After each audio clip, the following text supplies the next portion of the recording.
5, we are tracking the tropics as we're closely watching Tropical Storm Erin. The storm is out in the eastern Atlantic, and our team is tracking the developments we could see this week. Good evening. I'm Felicia Rodriguez. And I'm Tiffany Kenny. Thank you for joining us. Chief Certified Meteorologist Chris Martinez joining us now. Chris, you just got the latest advisory. Yeah, no big changes with this latest advisory in at 5 p.m. Erin still a minimal tropical storm, winds at 45.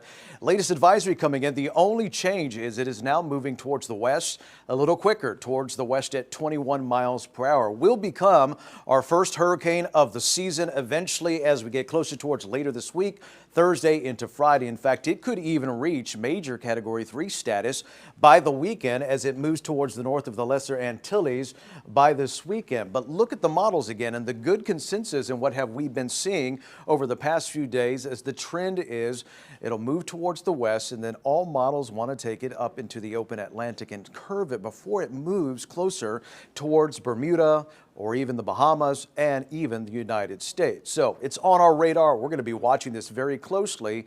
Right now, as we see it, there is no threat to us as we speak. So that's good news. But a friendly reminder that we're in that part of August. We really start to see things really heat up in the tropics. So back here at home, it's the heat and a few showers and storms this early evening.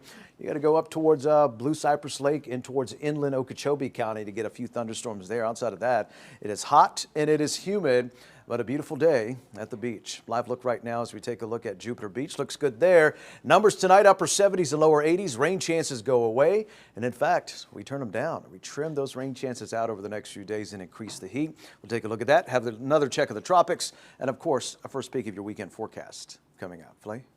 Thank you. New